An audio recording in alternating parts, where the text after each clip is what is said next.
Patty Stirk is not able to make it, and Dave is also not able to make it. So we'll go with the 5 and appreciate it. And I need to take a few personal minutes, probably a little more than a few, to just kind of bring you up to speed on a personal situation. I'd be surprised if you haven't noticed how deaf and more deaf I have become. And so that kind of makes my job difficult. And I told the mayor when I took this responsibility that I would only do it if I didn't become senile and if I didn't become unable in any other fashion. My right ear, you probably notice I don't wear a hearing aid there anymore. It is totally, profoundly deaf. I have nothing, no means of opportunity to get any sound there. My left ear is going in that same direction, so, but I do have one, and the only thing I get is mumbles and crazy noises. It's, I have a hard time putting things together unless I'm nose to nose. As you've seen, Charles and I have been nose to nose here for a few minutes, and so that's about what works. The good news is that there is one particular surgery that I'm going to proceed with, and that is to have an implant in my head.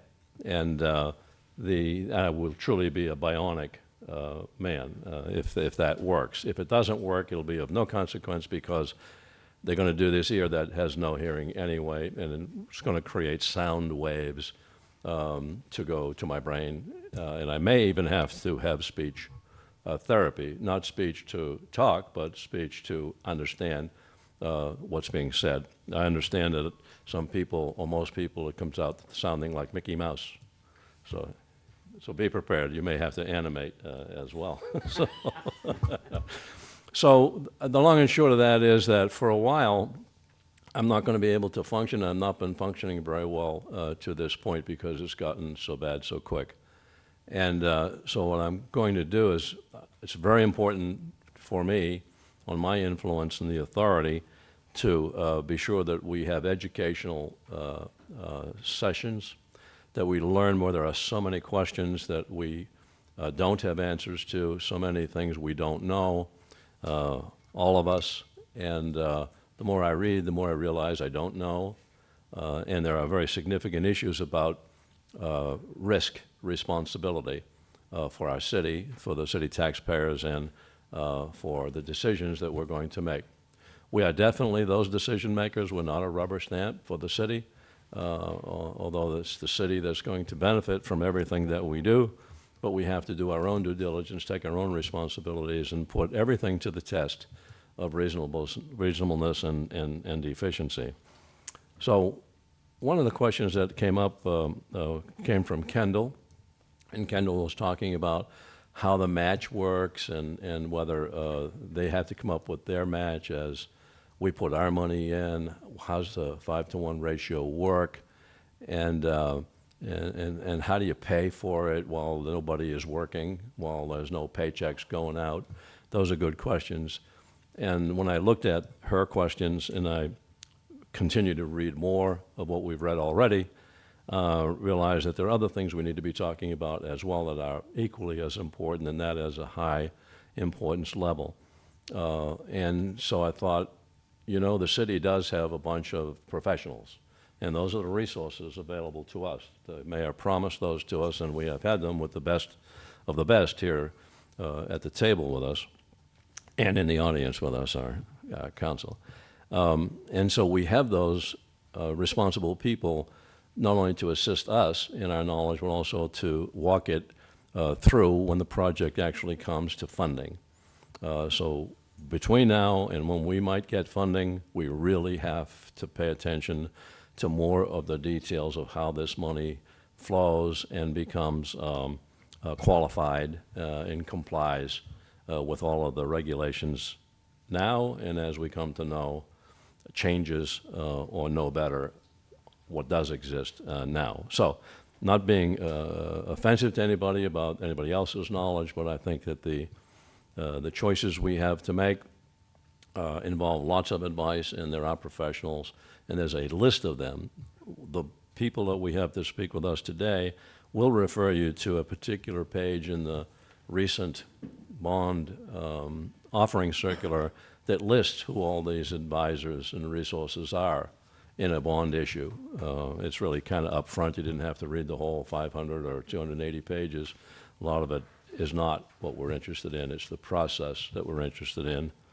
And so what we do have is two experts, although one pushes off and says the other is the expert, but we're happy to have today from PFM, which is Pennsylvania Finance Management, Brad Remix and Scott Shearer, and they are the financial advisors for the city. So when you look at your agenda, I'll introduce them in just a moment to come forward. When you look at your agenda, I'm going to push off the establishment of the executive committee and the adoption of the minutes so we can get right into this and make sure we don't hold them. They have other things to do, as we all do too. But I list the things that I believe we should be discussing. And the industrial development revenue bond issue process, how that would work versus an authority bond. This would be more specific to revenues and the professional administrative staff support and costs. We need to get into how much these things cost us to have bond counsel and other specialists. The permitted use of the bond proceeds is a very important issue for our bond experts to address. The developing matching funds, we probably won't get into that today, but we need to understand that. Interest and reserves, set-asides from the bond proceeds, what they're for, what we do with them, when they're accessible, why they need to be held in reserve, or in fact, sometimes held in escrow by another party, the fiscal agent. The repayment schedules, it's not like a mortgage, and default, very important in terms of default. So, saying this, what I'd like to do is say, if things don't work for me and they don't work properly, I probably would be resigning because I couldn't be effective with you.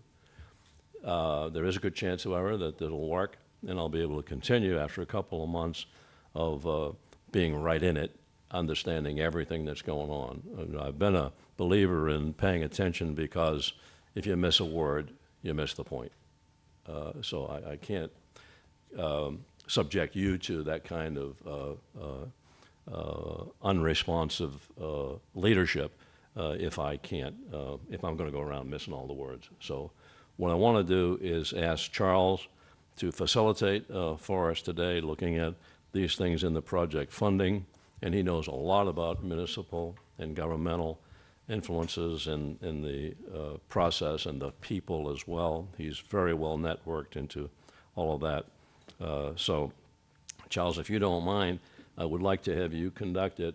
And we are, by the way, we are recording all of our meetings now. One of the reasons we're back here is to be sure that not only we get the exact information of communication that flows here for our minutes and for our review out of archives as we wish. But if somebody's absent, we have the technology. They could listen to it if they wanted to. They don't have to listen to it, but if they weren't here and they wanted to, it's at their disposal. So I think that would help. This is the last personal point. I was just talking to Steve, and Steve says there is a system here whereby people like me and people who are deaf and people who have simple hearing aids can hook into, just like you can in some theaters. And we may actually have that, and if that comes to pass, I could do without any ears. So we'll see. We'll see what happens. But I don't mean to be melodramatic about this, but it's something I have to let you know about. I don't want to be less than effective, and I appreciate your tolerance for just a couple of meetings. Thank you, Charles. Well, Bob, thank you very much. And as a fellow sufferer of hearing issues down through the years, I wish you the best with. I guess it's a cochlear implant? It is. All right. Well, good luck to you. Thanks. They're happening more and more, and they're working. I'm aware of it.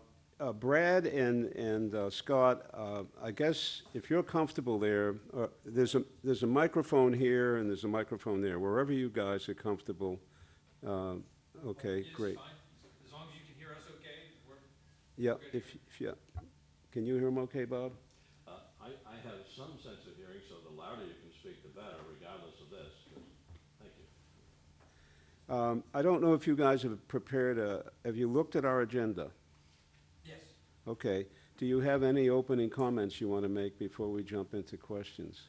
No, maybe just to give the, you know, the 30-second background of what we do. I think, you know, Brad has had a lot of presence here in the city over, you know, quite a few years with general advisory services related to financings. One of the other things that we do within Pennsylvania and nationwide is quite a bit of economic development financing as well.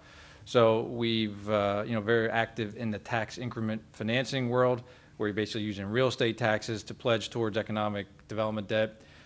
We were also the ones that worked with the neighborhood improvement zone, i.e. the CRIZ, in Allentown, kind of through the various legislative amendments with that, and ultimately turning that piece of legislation into a financeable document that ultimately led to now almost $1 billion worth of investment in Allentown, starting with the arena, and then now a lot of commercial, mixed use, and other development that's happening there. So we have good experience with economic development legislation, also understand the CRIZ legislation fairly well, albeit still relatively new, probably still going through additional changes as we know it at the moment. I think trying to make that a little bit more of a financeable piece of legislation as well.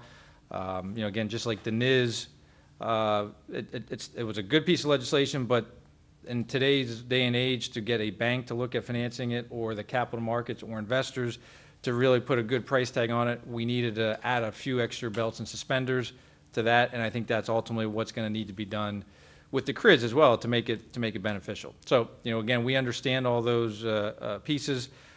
We have helped Bethlehem City in their early stages.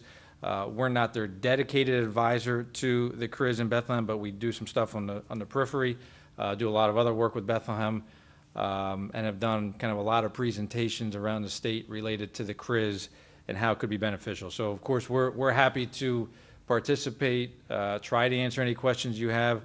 You may hear us say, we'll have to get back to you, just because there's still a lot of ambiguity and interpretive differences with the legislation. And we've worked with Department of Revenue early on with the legislation to try to get some clarity. And, you know, they were very helpful in the beginning part, but then, you know, I think it started to get a little unwieldy for them. They were getting bombarded with a lot of questions.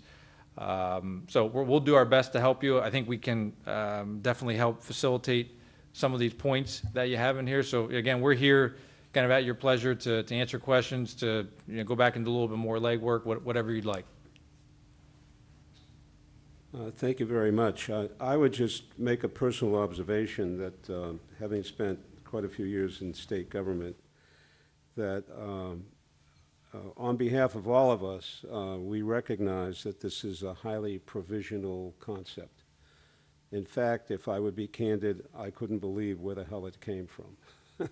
That it just sort of fell out of the sky, that suddenly state revenues were being devolved to local governments, and not only local governments, but to the most troubled and needy local governments, third-class cities. So this is a kind of a phenomenal opportunity, and we're here to grab it. But could you, you know, could you go into the risk aspects of it? I think that what Kendall was trying to get at is, if we launch into this program early on, maybe you may want to put your own questions, because I think I feel them too, but go ahead. Yeah. Mine are probably even less big picture than yours. I really started thinking about the details of, my understanding of the way this project works is that the bonds are paid, the revenue is coming from,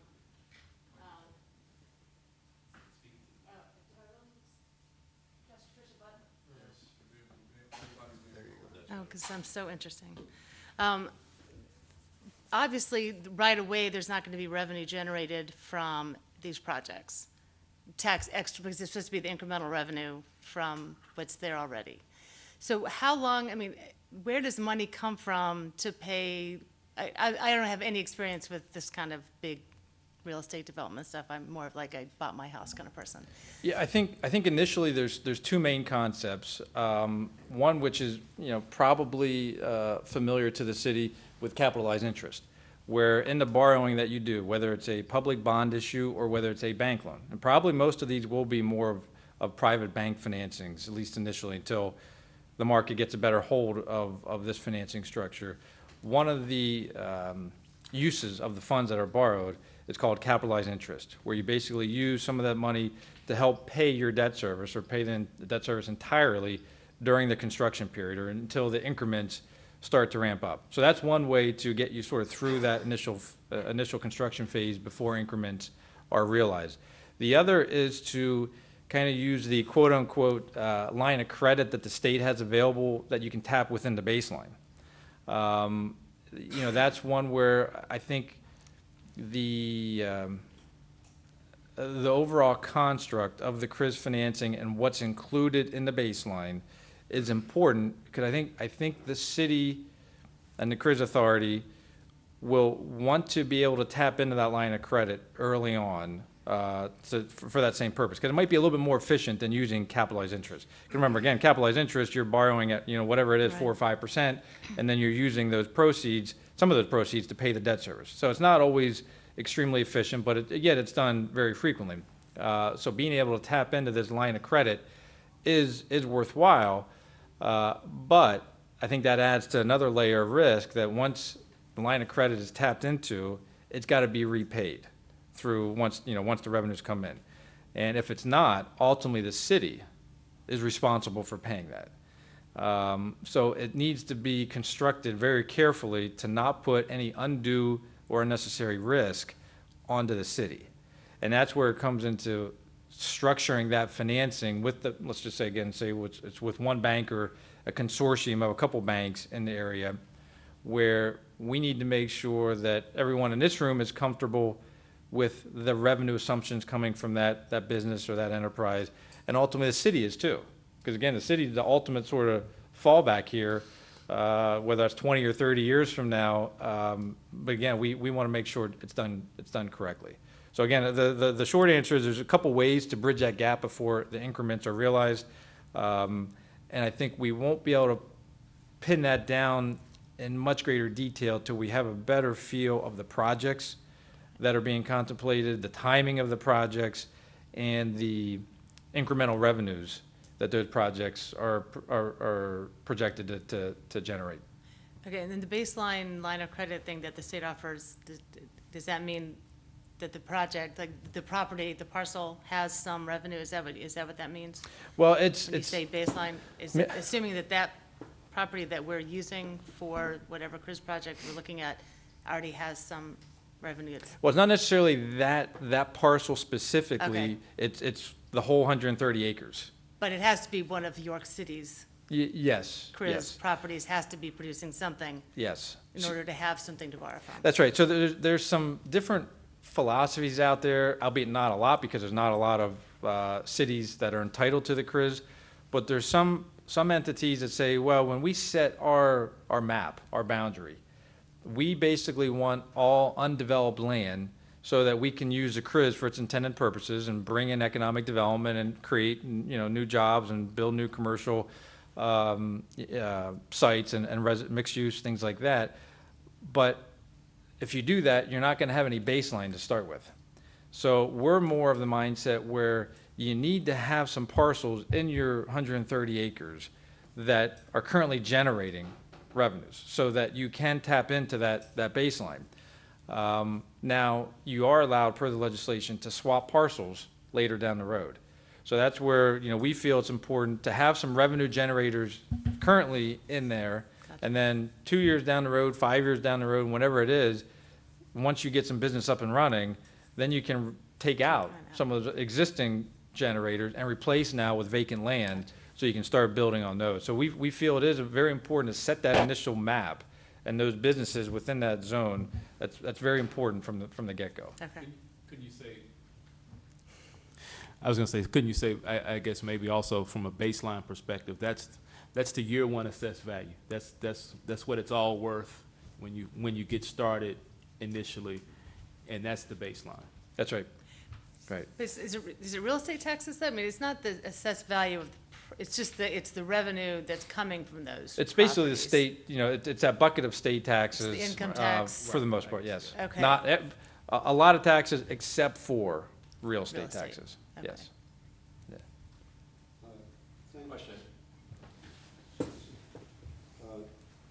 Thank you very much. I'm going to follow up on what you just described as a line of credit. And my reading of the legislation saw no line of credit. So I'm going to guess that what you're calling a line of credit is an active interpretation that there is a fallback provision. And so already we're looking at that fallback provision, not just as a fallback provision, but as one where we go up and tap it right away. Yes, Okay. yes. Okay. So this.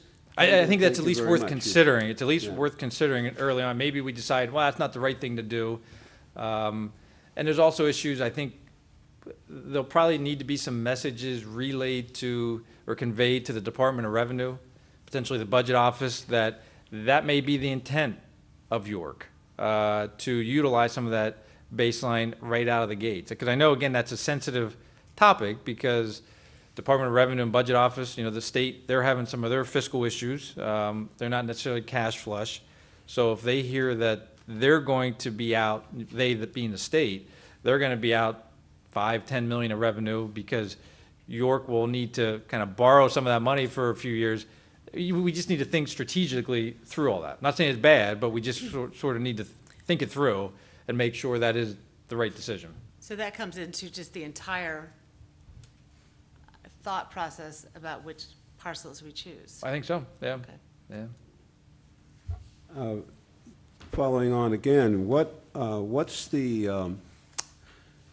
in the world of debtors and lenders, what's our standing? I mean, what's our claim?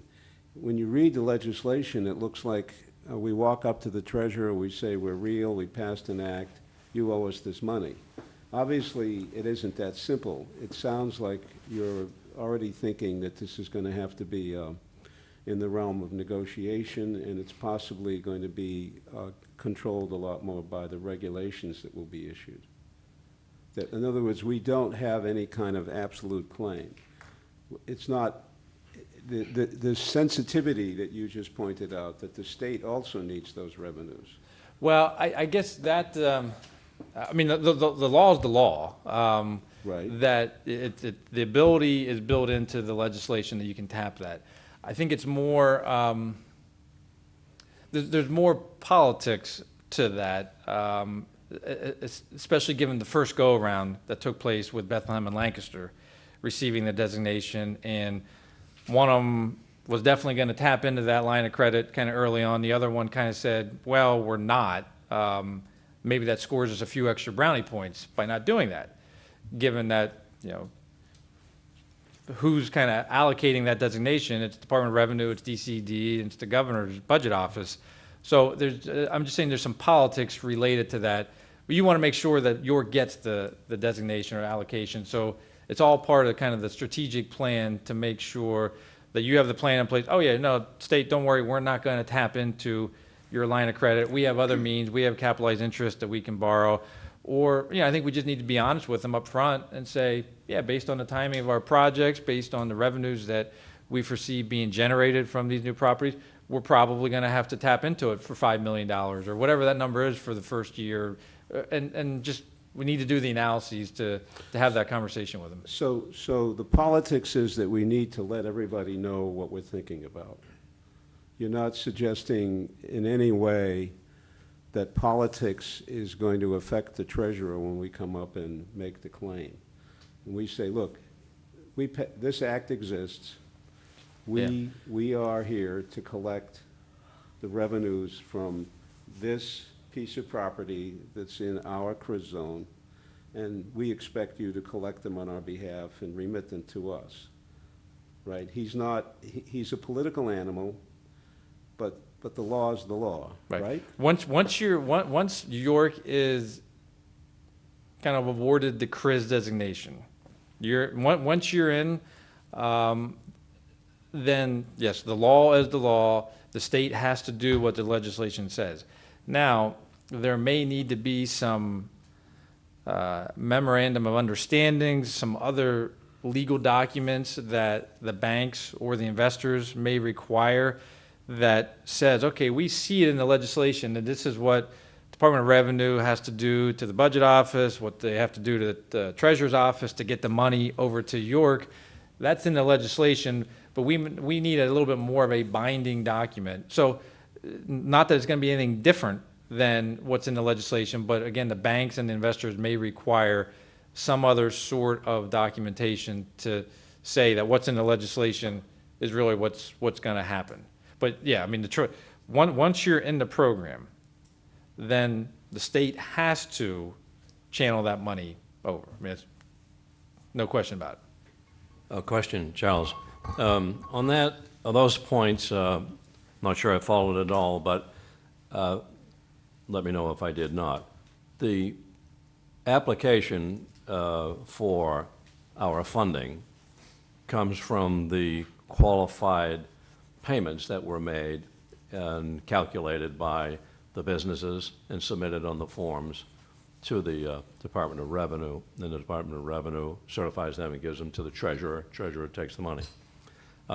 That's not, I don't believe, I didn't understand that to be parcel by parcel, that's the whole. That's the whole bucket. The whole 130. So when the year that we get approved, the 130 acres, whatever is generating now is, or at the end of the last calendar year, is the benchmark. Now that benchmark, whether we do business or not, is going to go up or down based on how well those businesses do, and how many taxes get paid directly. So we could end up with no projects, but revenue funded. But if we don't use that revenue funded within the year, then we have to give it back. Correct. So the timing of projects is relatively important, leading me to two things I'd like you to discuss. The consultants, economic projectors, actually had our funding $150,000, $170,000 up front, $170 million up front. Of construction. Right, so we just went out with the bond and sat there with the money, and I presume the money carries itself with a non-arbitrage a deposit amongst the banks, so you get to carry that cost. I'd like you to talk about that as a possible acquisition of funds, but also Kendall raised the question about the interest and how do you pay the payments. Well, basically, it's almost all interest in the beginning, so the interest, I understand, is proper use of proceeds. So there would be an interest reserve set aside from a bond issue, which payments will be made, and they're only made semi-annually. Sorry to make this long, but I'm assuming, is that assumption correct, that whole round of events? Well, I think to kind of hit on the first thing, one thing that would really add a lot of clarity, and it'd probably be great for the next meeting, is to get, because I was just given that the kind of the estimated construction cost that another consultant did, E-Consulted, I guess last fall, that showed 150 or 170 million of construction. But I think what would be very important is when is that, we need to drill down a little bit more, when is that occurring? Because that then shapes when those revenues would start being generated. Because I don't think, it's going to be very, very hard for all the stars to align for the CRIZ authority to go out and do a 150 or 170 million dollar financing, borrow it at, probably a little bit higher interest rates than a traditional municipal transaction, because this is backed by these other revenues as opposed to the quote-unquote the true taxing power of the city. So these rates are going to be a little higher, and unfortunately, you're not going to be able to invest that money at much at all. So you're going to have this big negative arbitrage drag. So that's where at the moment, I think the mind frame is whether we're looking at 20 million of projects or 200 million of projects. One of the next steps seems to make sense to us is to start talking to some of the local banks, that we form a consortium of banks, maybe 3 or 4 banks, get them to understand the legislation, get them to understand the credit with this, and maybe all the transactions go through this bank consortium. Maybe only a portion does, and maybe we are able to access the capital markets and just do one large bond issue, kind of like what the city has done in the past. I mean, just to kind of give you an example, in Allentown for the NIZ, again, which is sort of the sister legislation to the CRIZ, we did do about a $240 million public bond offering right out of the gates for the arena and some of the other related development. The rest of the 600 or 700 million of development that's occurring right now is all being done through private financing, various bank loans that are out there. Just because at day one, all the facts were not there to borrow for that additional money. Now, Allentown, I think, was a little bit different because it did have that very large anchor project that was ready to go right away.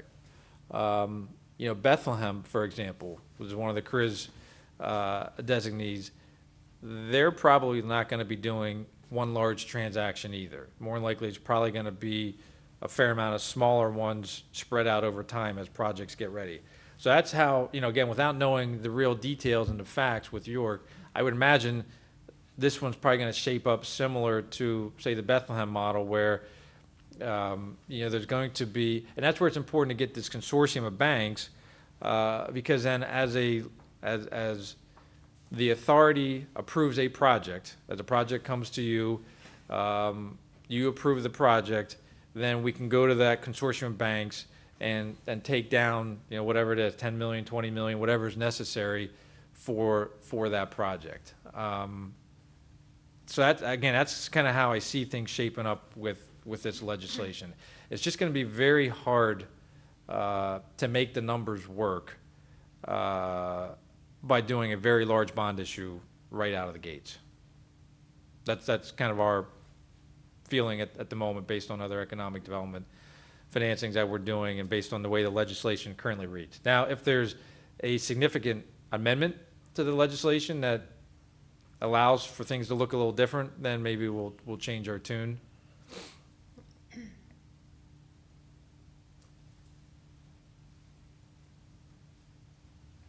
So as far as, I don't think I answered all your questions. As far as the repayment schedule goes for each one of these loans, again, that's one where it's going to be a case-by-case situation. You may have one project come in, and based on the revenue projections from that, not only does the authority make a policy decision that we only want to see a 10-year loan or shorter, but the bank obviously is going to weigh in on that and say, well, based on the numbers we're seeing, you may not even be eligible for financing. So I think all the different loans are probably going to all have different amortization based on their facts. Now, you can't exceed 30 years, but I think you're probably going to see a whole mix of others. It kind of sounds like we're destined, each of the cities is destined to customize their process. I think that's right. And have you had any interaction with local lenders and what the communications are and how that so-called consortium of bankers is put together?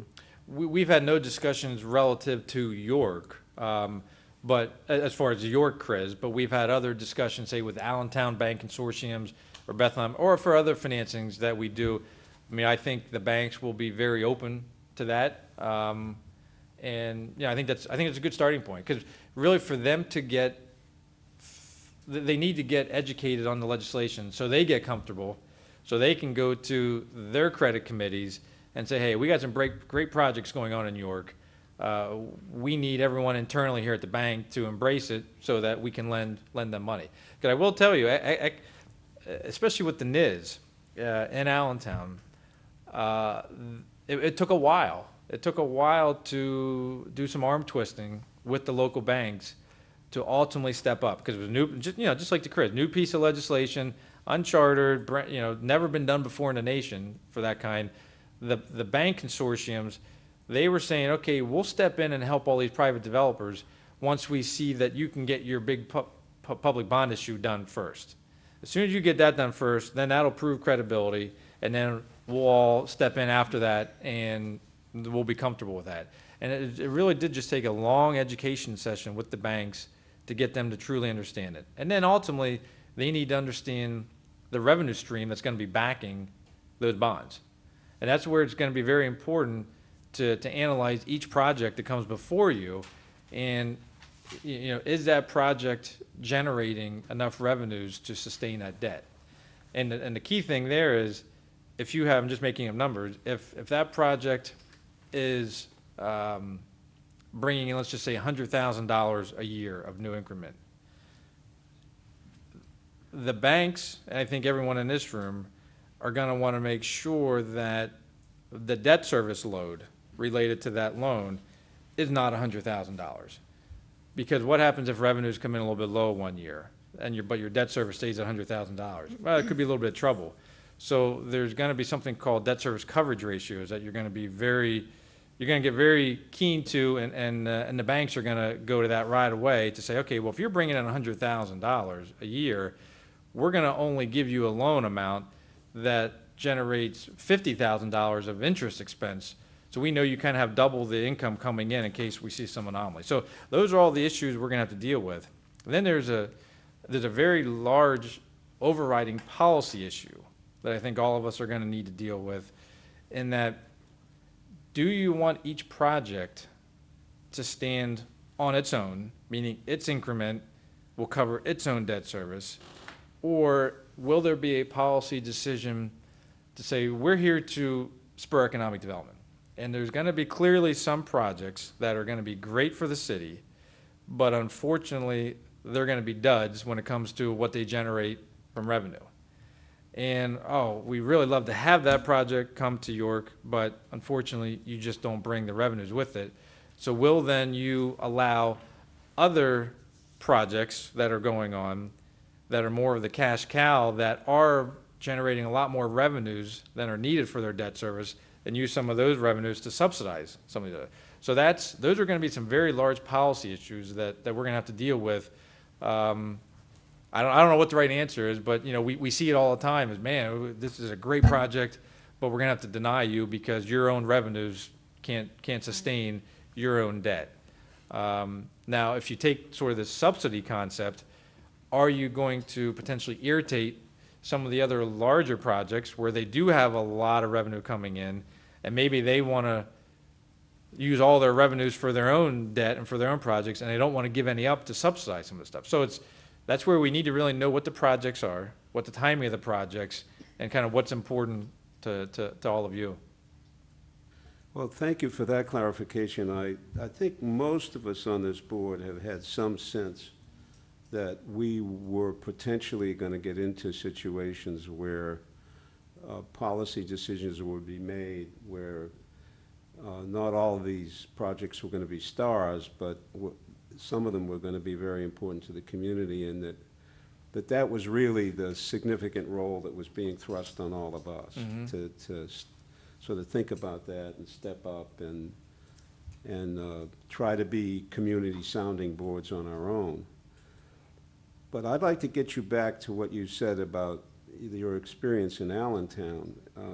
To be clear, the initial difficulties with putting together a banking consortium had them saying, do that first bond issue, go public. That meant go to the larger market, go outside of our community, and see if the bonding community at large will step up. That's a kind of tricky one. It doesn't sound, I don't feel very comfortable if we would be confronted with that right now. Well, what we were able to do then, we did get 3 banks. in the Lehigh Valley to come forward to give us a small amount of interim funding to allow the city, allow the authority to purchase some land for some condemnation issues, things like that. But as far as the bank stepping up for the big pot of money, they did want to see that happen. They wanted to see us kind of prove it. They wanted to see the rating agency bless it, give it an investment grade rating. So they were very, they were kind of very timid initially to say, wow, this is, we're very unsure about how this is all going to work. We, the bank, we don't want to take unnecessary risk. We got shareholders to report to as well. Last thing I want to do is go to my CEO and say, we just have a bunch of defaulted loans now. So I can appreciate where they're coming from. The good news is now, I think between the NIZ happening in Pennsylvania, other banks, I think, being courted a little bit with the CRIZ in Bethlehem and Lancaster, that's where, honestly, I really just think if we get some banks in a room and start them with the education process, it's not going to happen overnight. It's going to take some time to get them familiar with the legislation, to show them some preliminary feasibility numbers with the revenues being generated. Then it's going to come down to kind of that comfort relationship level for them to finally step up and say, yeah, we're committed to York, and we see the importance of these projects, and we're now ready to lend some of our capital for these projects. And also, the other thing that may come into play, which again is why we need a little bit more information about the projects, some of these developers, I don't know if they're all local developers or some are more national figureheads, they may have some of their own banks as well that they do business with on an ongoing basis for their normal commercial loans. Having them part of the discussions may help as well. Some of these loans may need to be done with personal guarantees, developer guarantees. So that's where sometimes it makes sense to maybe bring on the developers, you know, their normal bank that they go to on a day-to-day basis for their loan. So it really just sort of depends on what's really going on here in York and who's lined up ready to break ground on some of these projects. I have a question. And again, this might seem like a silly question, but since I really know nothing about this, you say consortium of banks, and consortium in my head means a group. In any given case, would they literally share the risk and each put in some money? Or would one of them step up this time and another one step up another time? It's a great question. Either way, we could set it such that for every loan, Bank A gets 20%, Bank B gets 20%, so on and so forth. Or we just say to the developers that, hey, when you come in for a loan, you have these 4 or 5 banks to choose from. These 4 or 5 banks understand the CRIZ legislation. They understand how this works. You can pick whichever one you want. Okay. So that's something that, yeah, we can make that decision. We don't need to make that decision now, but it could go either way. And then the second question is, do you tend to go to banks that one of us have a relationship with to talk to? Do you go to banks that are the bigger M&T, like the ones that have lots and lots of capital versus maybe some of the local ones that don't? Like, I don't have any picture of how much money these banks have, like millions or millions. I think it's very important to hit some of the ones with local ties here in York. Okay. They have a vested interest in seeing York, progress and thrive. So I think it's good to have that mix, have the local ones, but also you may have to go outside the area just a little bit, not necessarily to the large, real national ones like the Wells Fargo or one of those, but maybe a Like more kind of M&T regional, or an M&T, one that is very prevalent in the NIZ is Nat Penn Bank. They kind of were headquartered in Berks County. Now they just moved to Allentown because of this. They understand this kind of economic development structure, albeit not exactly like this. So it may be a combination of some very local ones as well as then semi-local. Okay. And we of course, we would help you with that. Right. Say, okay, let's put all the names on the table and see who we should bring in first and talk to them. Some flat out might just say, we have no interest. We only want to do traditional loans that are backed by the city guarantee or something. We don't want to entertain any kind of revenue transactions. And of course, we can eliminate them, pretty quick. Bond issues in my experience, run pretty long, 25, 30 years. If we wind up customizing and going with private placement with banks or a consortium of local banks, what's the timeframes that they want? What is their market need? It could be up to the same. It could be up to 20 or 30 years. I mean, legislatively, we have a threshold of 30 years. A lot of these banks most of them prefer shorter, 10 years, 15 years, but we'll probably see some for 20 to 25 years as well. Now, they will not be, more than likely, they will not be fixed rates for that full term. They will probably be variable rates. But we'll probably see some pretty long dated terms. Yeah. I think on that point, they wouldn't probably not want to go long-term fixed. They definitely won't. So the longer the term, the higher the cost is going to be on this program, either parcel or the whole 130 acres, being at risk of interest rates. There are variable bonds out there or variable rate loans, but they also pose a danger in inflation. Some of us remember 21%, not necessarily for a bond, but for prime rate. Yep. 19.5% for prime rate. So that would be an issue, and I think one of the things they do to mitigate that is have a variety of maturities. So the maturities come, say, every 3 years. Out of a 30 years, the effective life of that bond is only 17 years. Sounds like 30, but it's 17. I want to take the opportunity to correct something I may have said that could be taken wrong. The fact that the bonds are payable interest semi-annually and principal annually doesn't mean that we would have to pass that amortization schedule along to our entrepreneurs. I don't think we'd want to sit back and wait 6 months to know whether they're going to come up with the interest payment. Seems to me we would, in fact, have, as I said, it's not like a mortgage, but maybe it is like a mortgage, to create a sinking fund to be able to have the money in hand, to be able to make the deposit that we have to with the fiscal agent to make the interest payments and then to make the principal payments annually. Well, now you will, the authority will only get an annual transfer of money from the state. So that will only come, I forget the exact date in the legislation, but it'll come sometime in the spring. That money will then sit there and be used then to pay the debt service related to kind of all the different loans throughout the year. So, again, you will just kind of get one lump sum of money in the spring based on the application and certifications. But some of these loans may be semi-annual, some may be quarterly, some may be monthly. It really just sort of depends ultimately. I mean, if it's a bond issue, it will be semi-annual.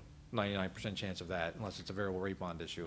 But for a lot of these bank loans, they can all be tailor-made to be monthly, quarterly, whatever the case may be. So, I mean, that will probably be all things that you'll want to think about putting in kind of your policies, your guidelines that will be available for the developers as they come forward with their projects to say, yeah, okay, here's how you're going to make some of your decisions going forward, whether or not to approve or disapprove a project, but here's some of the financing requirements that you're going to stipulate as well.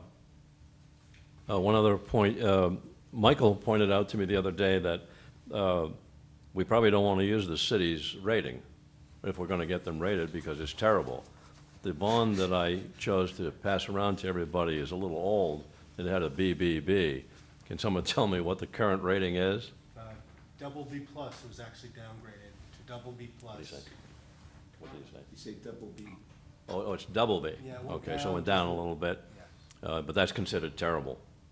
It's not So investment. my point is higher cost, I think, to Right. carry these situations because we're the city of York. And by the way, in reading the enabling legislation, if the city were to become a distressed city, which I suppose is possible, the county can carry on with this CRIZ. I saw that, That's in section 1812 or 13C. And it's a very short clause, so I may be reading it incorrectly, but someone ought to look at that, because if anybody backs off because the city might encounter something like that, and I'm not sure they will, but I've read about it here and there. Sorry to take time on that. Well, let me, on Act 47, I have had personal conversations with the mayor and members of city council, and have said this is something you never, ever want to do. You never want to enter voluntarily into Act 47. And so you can't be forced into it. You must choose to go into it. So I don't think that there's any officers of the city of York at this time who are prepared to willingly go into Act 47.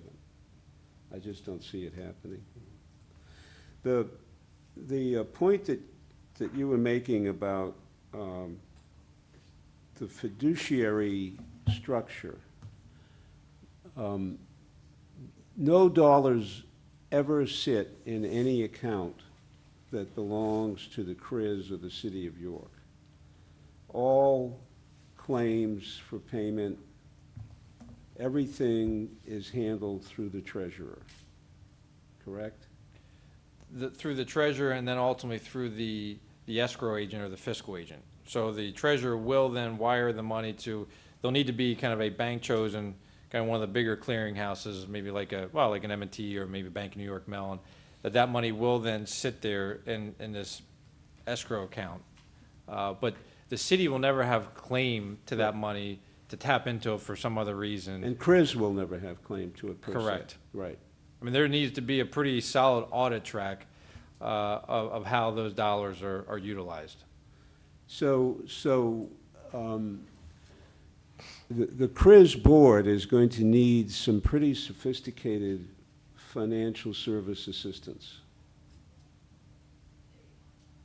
Is that the case in Bethlehem and in Allentown? Yeah, in Allentown, ongoing, yes, both us as the financial folks and their special counsel on the legal side are still involved on a regular basis there's a lot of work to get the projects up and running, get the financings closed, but then after the fact, there's still a lot of work to go moving forward, which again, I have no idea where the authority is in this process. Ultimately, there's going to need to be some discussion on kind of what your expenses are. I mean, the authority is going to need to create kind of an operating budget to be able to pay for consultants, to be able to pay for whatever else may come down the road. So that's ultimately, some other step that we can help you with.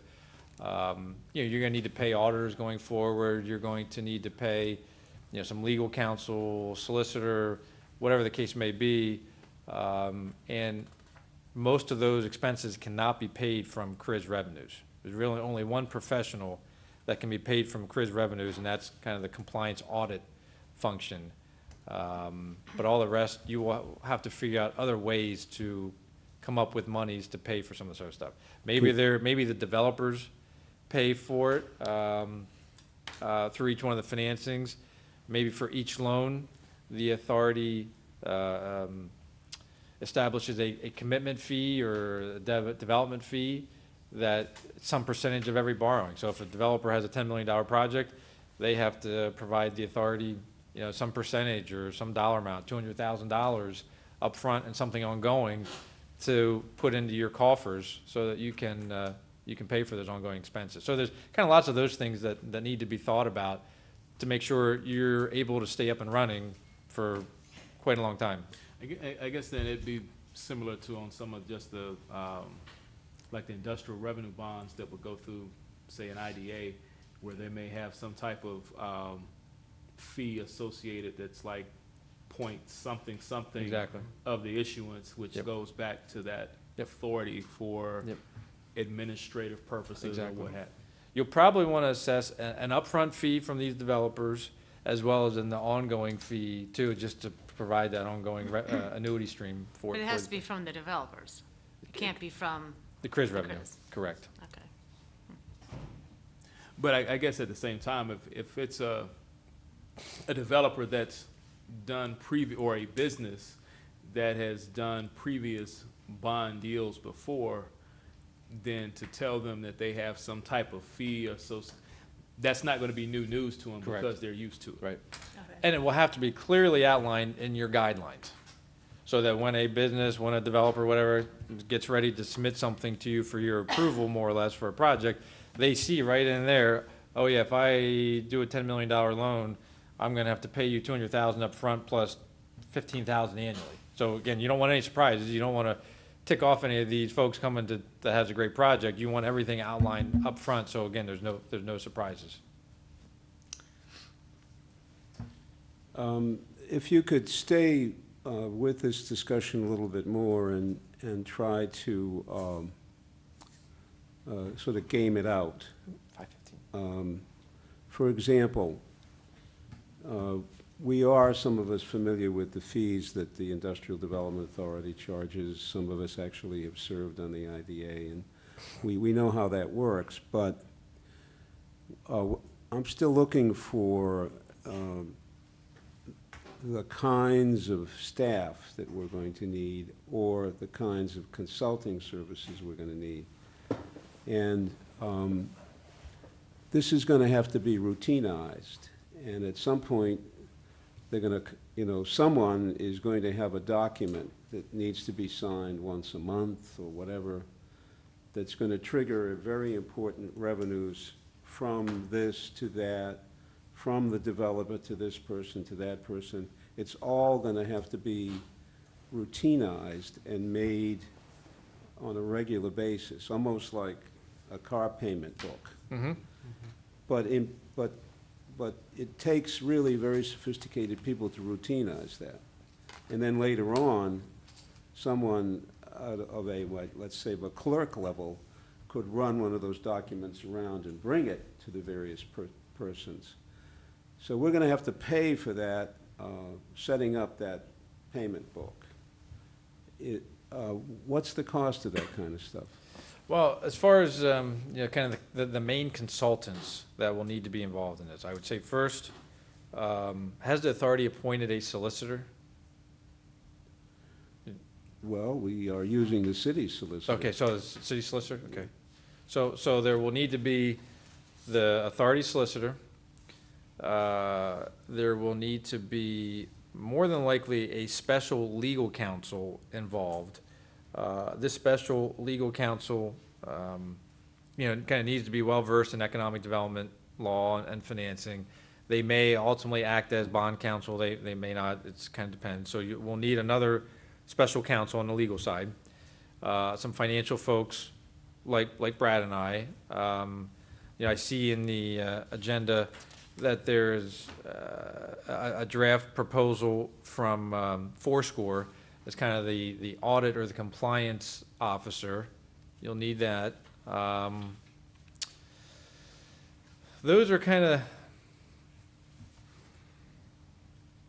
are more or less the main, and again, we can kind of break down sort of more of the budget for you, but those are kind of the main consultants from kind of the day-to-day management of the CRIZ authority. Again, I have zero knowledge of any of this, but for other places, at least in the interim stages for the first year or two or three, city staff is basically used, and some of their time is allocated to the CRIZ authority until you figure out maybe if this thing really booms, you might need to appoint some full-time staff or part-time staff to the authority, but I wouldn't recommend that on day one. I think kind of gotta let the bugs work out and see what kind of monies you have available to pay folks. So that will be an important to establish with economic development, how their services will go to support kind of your endeavors. But yeah, from the main consultants, I would say it's city solicitor, outside special legal counsel, financial advisor, audit/compliance firm. Those are kind of the main ones. And now, as far as how they're compensated, some will be maybe on a monthly retainer. Some may only be paid when a financing is completed, so get paid basically out of the business proceeds or the developer proceeds when they go to borrow money. So we just sort of need to think through all that and kind of develop this budget for you, so you have a good idea what they are. But it is going to be very important, assuming that York is awarded the designation in the near term, it would be important to get any remaining consultants on board ASAP, just to get everyone up to speed, start that process, so you can kind of hit the ground running.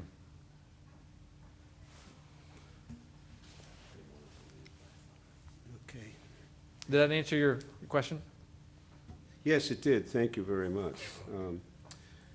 Bob has just advised me that we've hit your time limit anyway. It is now 2 minutes after 5. We have a few extra minutes. If you have some other things on your mind, we're happy to address them now. Or again, I think we're okay for the next meeting. I got to go double check my calendar, but if you want us to come back for your next meeting, I mean, we're happy to assist. Good, thank you for that. I think that there's an awful lot more that we can and should be talking about, and this has been very, very good. I appreciate you coming here. How far do you have to travel to get here? Oh, just from Harrisburg, not very far. Well, thank you very much. You're welcome. Thank you. Appreciate your time. Charles, on the rest of the agenda, you can do the minutes first, but I would like to skip number 4 under the circumstances. An executive committee. Not sure we need that right now. We don't have full authority present, and we should have when we do it. My personal circumstances may change the players that I was going to recommend. I was going to recommend that it be myself, you, and Patty Stark as the members of the executive committee. But that may change, so why do it now and change it Okay, we'll in put it 2 on months? hold. All right. Well, I'll call for the adoption of the minutes of the last meeting. Moved and second? Second. All in favor will say aye. Aye. Adopted. That was to approve the minutes. It was me, Oh, I was the second. It and was moved by Bobby was Mr. the first. Simpson and seconded by Kendall Menzer.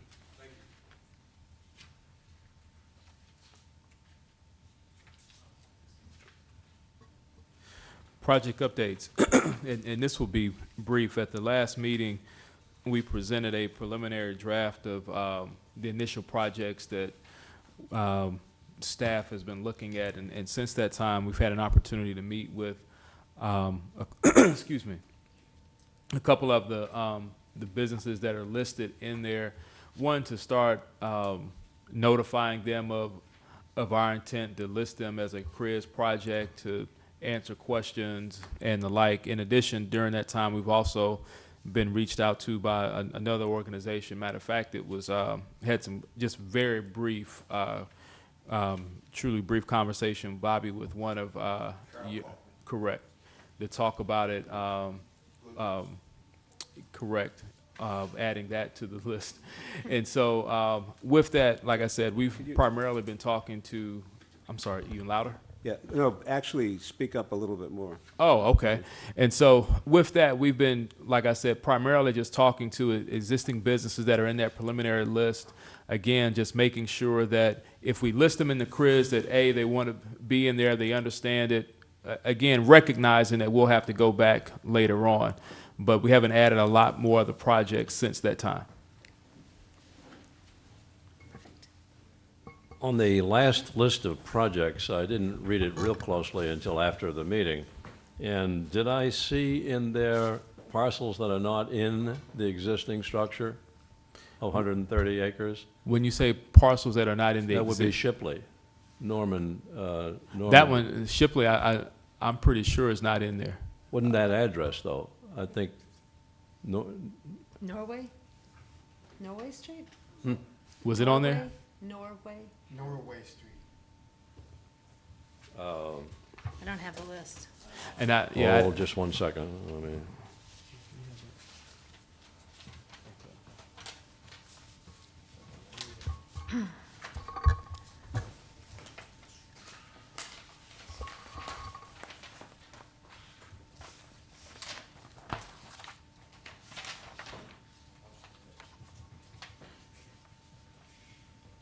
You said Norway?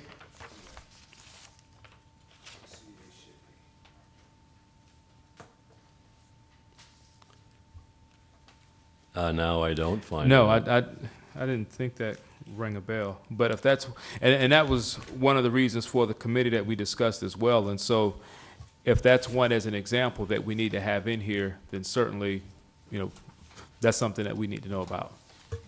So Leonardo, you will be sending us an updated list then? Or have you got it? Correct. I don't have the list with us. I can resend the list that was presented at the last meeting so that everyone can take a look at that again.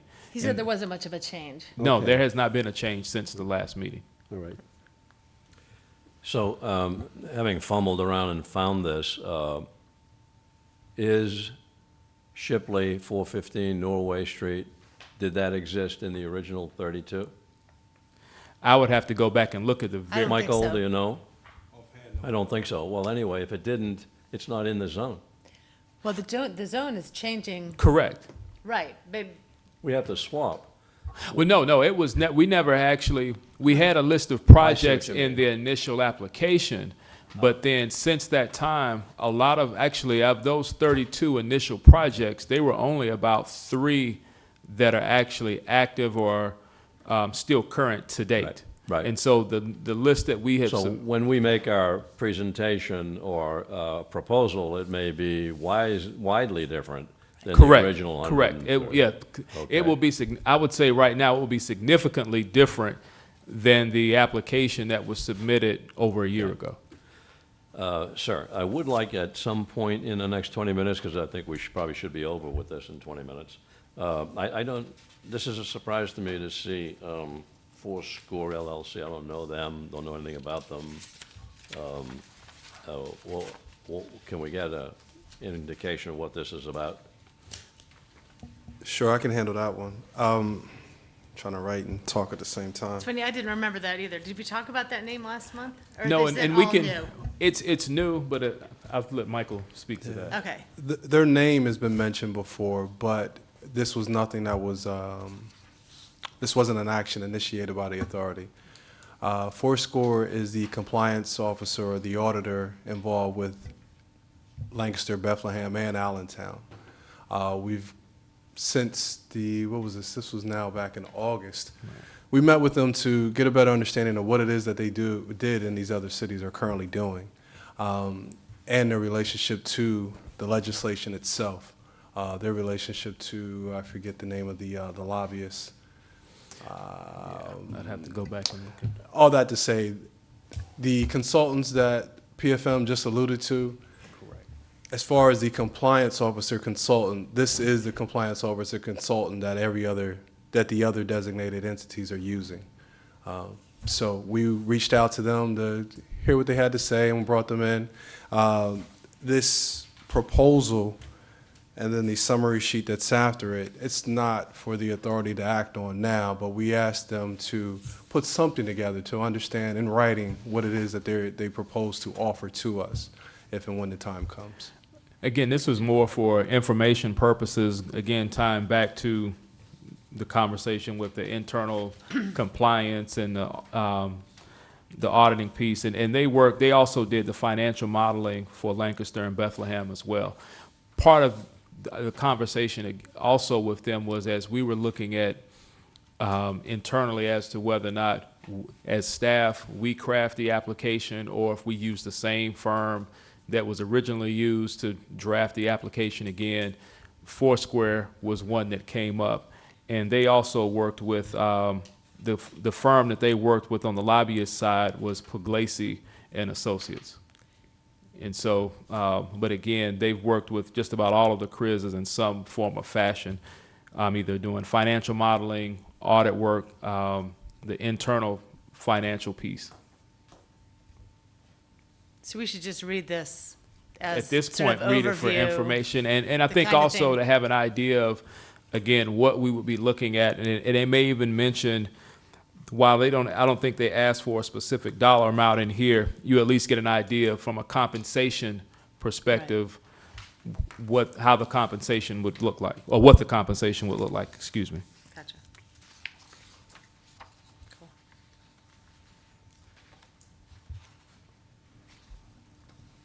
And this is the firm that Lancaster is paying, what is it, $225,000 in the first year to do the baseline calculations and to set up the compliance reporting, and then it's $150 each year after that. So is this the group that helped them put their application together, as opposed to the group that we had, or did they come in after the fact? They did the Does that make sense? financial modeling for Lancaster. And we use someone else? And we use some someone else. econ, somebody? Correct. Okay. Just trying to figure out the scope of what they do, Right. so. Basically, she is an accountant, CPA by trade and training, but she has since been able to move into the political public sector space, and so she really is able to balance that with municipal finance, but at the same time accounting, internal auditing, Gotcha. so forth.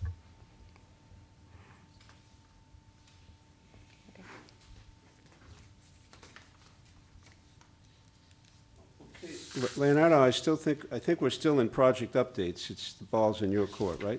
Well, that was it on the updates. Okay. Yeah, but I will also go back and I guess I'll talk either with you or either email Bob offline about Shipley, because that's just one. I actually, today is the first time I've actually even heard about that potentially as a project, not even from staff or Yeah, I anything. don't even know what it would be, because they're using that building. The building is complete as far as I can tell. Yeah, I don't know what Okay, that so it would wouldn't even be. be applicable. Maybe Okay. there's something we don't know about with the old building, because they have a new building back behind that they renovated, and I don't know.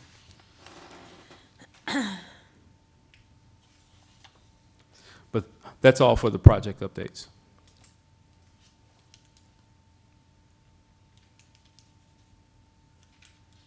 Okay, that completes the project update, Bob. Okay, you want to have anything else you want on? No, I don't have anything. Let me just bark out a few things then. First of all, Bobby, do you have anything? No. Okay. Kendall, did we help you with your questions? Okay. A couple of things. I just want to raise these from observations of continued reading, and that is that this $10 million, that is the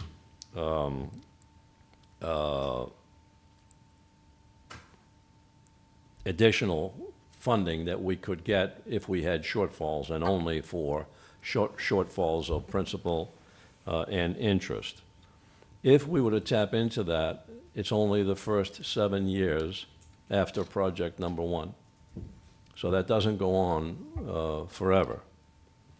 So that, and then there is an extraordinary after that, and that has a whole bunch of czars that have to approve it, so there's a lot of compliance and interrogation if it would go that far. But the repayment is required by the CRIZ authority.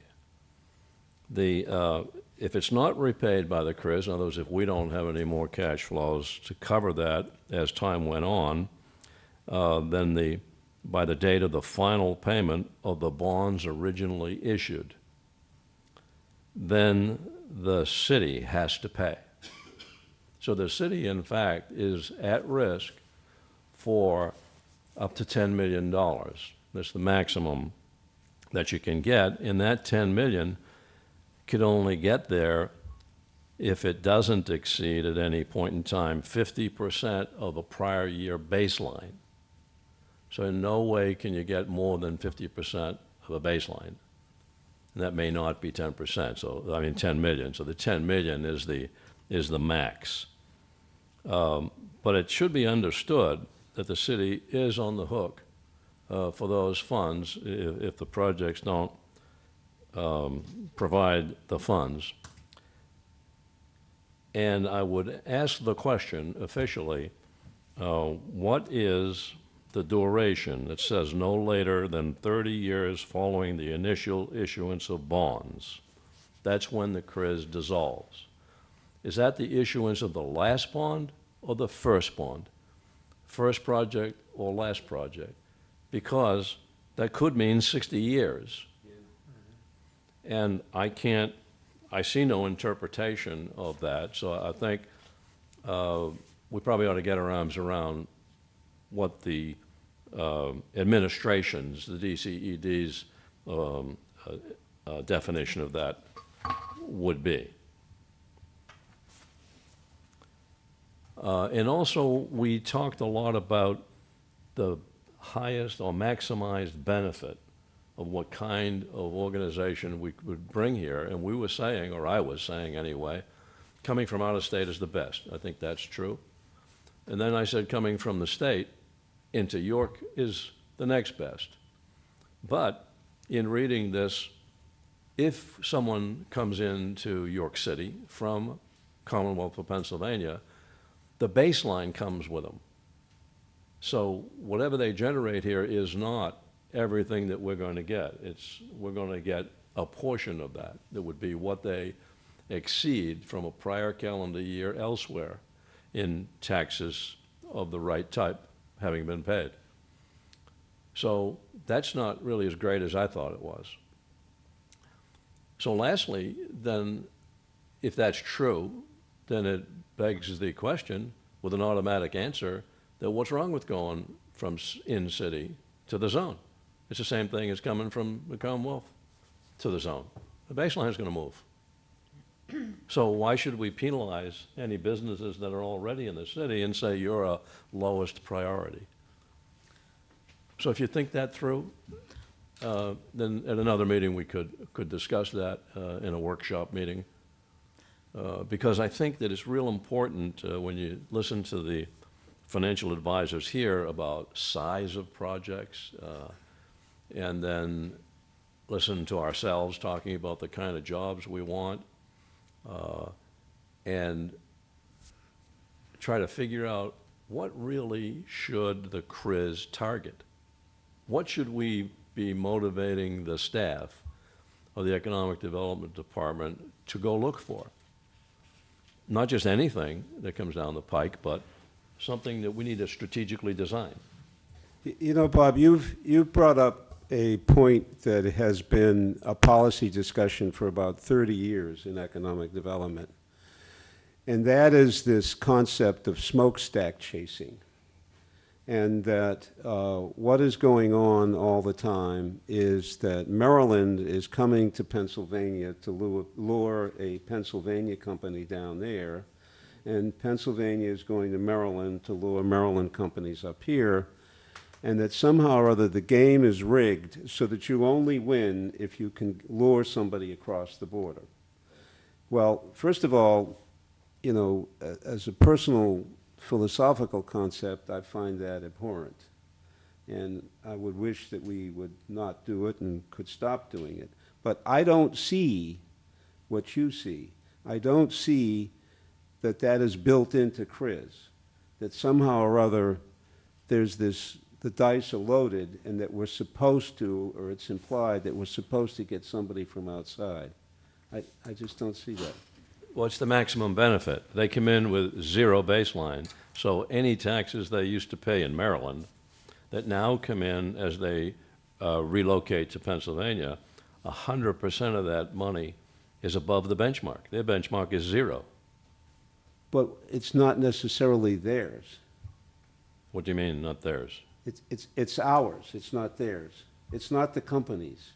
Well, the benchmark of taxes they have paid in the past, that creates their payments, create our baseline. Right. They have no payments, so there's zero baseline. So when they come in, they start paying taxes, 100% of every penny paid is going to the CRIZ fund, as long as it exceeds all other benchmarks as well. Yeah, but that doesn't mean anything to the company, it means something to us. That's what I mean, yeah. Yeah. But Well, it means we should pick the companies that come from out of state, number one. But earlier, we had a discussion that said that from time to time, the philosophical concept that lies behind the CRIZ would be that we would decide to sort of eat something that isn't purely advantageous for the benefit of the larger community as a whole. Well, I presume there'll be some of that social Right. interplay that we encourage more participants spread out the opportunity. Well, then that same. Otherwise, it'd be all one contractor come in and do the whole $380 million. Oh, well, okay. Well, two of them, three of them. I don't think we disagree at all. I'm just trying to figure out what's the best one. What's the best one? I don't think there's any mandate here that we have to go get that one. All right, good, thank you. And nor do I see an implied mandate. Right, Yeah, all no, right. okay. The last thing I wanted to point out again, and I guess I want to say it to every meeting that we have, I read the Redevelopment Authority's webpage about how they invite the public to come in and do rehabilitation and reconstruction and new construction of their properties. I also read the revenue bond issues page of the York County Industrial Development Corporation. Each of them identify within a set of guidelines which I would like us to develop. And staff maybe help us begin that development. I think I have asked in the past that we solicit some other people's guidelines and start to push them all together and see which ones we like. But these two do have in there equity management plans, meaning to the encouragement of women and minorities. And they, I'm not sure which used what term or whether they used both terms or not. That is that they prefer or they give priority to women and minority businesses. So I would like to see that we actually, in fact, get that potential model plan of minority involvement and women involvement on our table so we can look at it at leisure before we begin to set up our guidelines. I also did notice one in Texas where the recipient of such grants for construction and redevelopment were asked to provide the methods by which they would offset the additional costs of social or local services, fire, police, other things, because of the uniqueness probably of their own businesses, what they would do. I guess that's a soft way of introducing an impact fee. At least it's an impact thought. You know, what are they going to do if we have a York Fair come in, you know, and they say, well, if the York Fair comes, that means we don't have anywhere near enough parking, so what are you going to do, guys going to do for this community to mitigate that up front before we sign any dollar deal, before they get this kind of grant funding from us or leverage funding, that we should be able to contemplate advantages for York City and York City residents. I guess just a comment on that. I think we'd have to, while on the one hand, I understand what you're alluding to by way of the, again, fire, police, sidewalks, et cetera.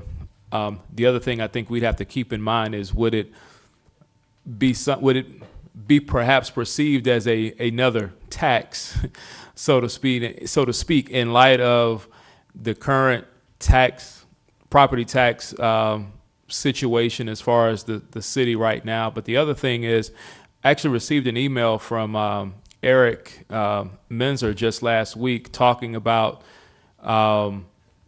if you're a project that is done through CRIZ, and this is something I'm still researching, but that prevailing wages come into play. And so if you've got prevailing wages also in for CRIZ projects, you know, his concern was, does that change things as it relates to the incentive that a developer gets to come into CRIZ, but now if he is paying prevailing wages, do the two offset one another? And so that's something else that we're looking in on this end, because CRIZ may be, at least in talking to YCEA, CRIZ is being looked at as a grant to that city. And so if it's a grant, then now you have to deal with prevailing wages in terms of the construction cost and so forth, which again is going to, now you're looking at an increased cost for doing business, which was alluded to in, I think, in Lancaster right now with this aquatic center or what have you that's being proposed. where they're actually looking at still doing the development, but actually not doing it in the CRIZ due to that increased cost. On the prevailing wage issue, I know that's a political football, but in my company, I realize that everybody that we bid against also bids prevailing wage, so cost kind of gets laid out anyway. The margins are small, so everybody's bidding pretty close to each other. But my view is that our employees are able to make a little more money for that period of time while they're doing that job. I have no objection to employees making more money. And if these projects become more expensive because they're prevailing wage, I think at least the CRIZ leverage job can afford that better than a non-CRIZ leverage funding. But on the other hand, when they do the prevailing wage, that's for everybody, right? It's not just minorities or women, that's anybody on the job. No, that's correct, but I think Eric's perspective was, if I'm looking at a development and doing it inside the CRIZ to take advantage of the benefits, but then now my other cost increase for the prevailing wages, by what I've saved here, have I given it back there? And so, and again, that was just kind of citing the example right now, at least in terms of what's being discussed in Lancaster, which is why they're looking at perhaps for that particular development, and I can pull the article and just share it with you, they're looking at actually taking it out of the CRIZ because of the fact that it may be lower development costs to do it elsewhere. They still want to do it in that market, but they may not want to do it specifically in that location. Just then, one last point so I can make myself perfectly clear. I would not like to see any document come out of the CRIZ, selling the CRIZ, marketing the CRIZ, without a policy already established as a statement of guideline for minorities and women-owned businesses. So I would like to get that on the table as quickly as possible, at least that element of it. And that's more than just saying those words. It's actually developing how is that going to be measured, and how is that going to be complied with in terms of follow-on reports. Okay.